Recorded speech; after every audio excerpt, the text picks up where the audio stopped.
Hello दोस्तों। तो कैसे हैं आप सभी। स्वागत है आपका फिर से एक और नई हॉरर स्टोरी में।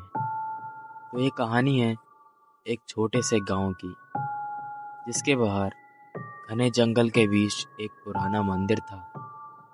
उस मंदिर के बारे में गांव में कई भयानक कहानियां प्रचलित थीं। कहा जाता था कि वहां आज तक जो भी गया कभी वापस नहीं लौटा। गांव के बुजुर्गों का कहना था उस मंदिर में एक प्राचीन राक्षस का वास था, जिसे शापित कर कर बंद कर दिया गया था।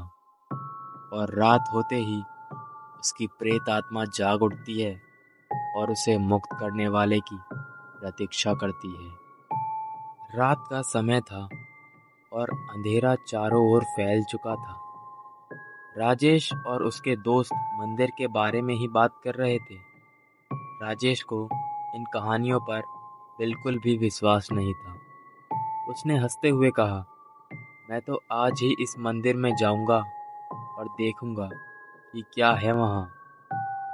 उसके दोस्तों ने उसे समझाने की बहुत कोशिश की, पर राजेश नहीं माना। अकेले ही जंगल की ओर चल पड़ा। जंगल का रास्ता काफी घना और डरावना था। पक्षियों की चीखें और अजीब आवाजें उसे डराने की कोशिश कर रही थीं। पर राजेश अपने मन को समझाता रहा कि यह सब बस उसके दिमाग का खेल है। आखिरकार राजेश मंदिर पहुंचा। यह मंदिर सच में खंडर में बदल चुका था। दीवारों पर काई जम चुकी थी और चारों ओर सन्नाटा पसरा था। राजेश ने जैसे ही मंदिर के अंदर कदम रखा, उसे एक अजीब सी ठंडी हवा का झोंका महसूस हुआ। वह अजीब सी बेचैनी महसूस करने लगा, लेकिन उसने इसे नजरअंदाज किया। मंदिर के भीतर एक टूटी हुई मूर्ति थी, जिसके सामने एक पुरानी मशाल जल रही थी। मशाल के सामने एक अजीब सी मूर्ति रखी थी, जिसके चारों ओर राख और हड्डियां बिखरी पड़ी थीं। अचानक उसके पीछे से किसी के चलने की आवाज सुनाई दी। उसने मुड़कर देखा, लेकिन कोई नहीं था। उसकी दिल की धड़कन तेज हो गई। तभी एक अजीब सी हंसी की आवाज मंदिर के कोनों में गूंजने लगी। उसकी आंखें फटी रह गईं जब उसने देखा कि मंदिर की दीवारों से काले धुएं के रूप में कोई आकृति उभर कर आ रही है। वह आकृति धीरे धीरे एक विशालकाय राक्षस में बदल रही थी। उसकी लाल आंखें जल रही थीं। राक्षस की आवाज गूंजी, तुमने मेरी नींद तोड़ी है।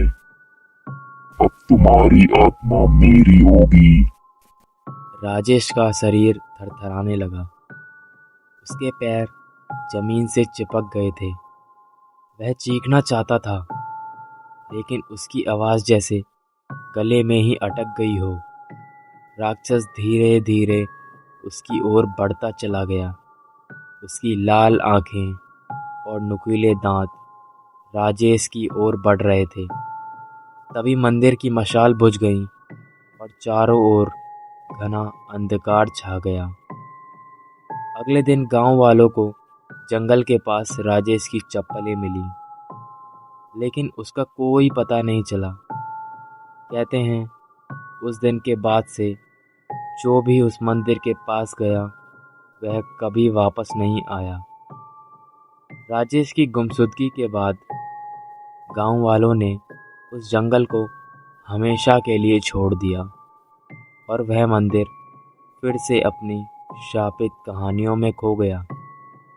लेकिन अब भी जो लोग गांव के पास जाते हैं, वह कभी कभी अंधेरी रातों में राजेश की चीखें सुनने का दावा करते हैं। तो दोस्तों, कहानी का होता है यहाँ पर दी एंड। आपको ये कहानी कैसी लगी नीचे कमेंट करके ज़रूर बताइएगा। जल्द ही मिलेंगे आपसे एक और नई हॉरर स्टोरी के साथ। तब तक के लिए बाय बाय।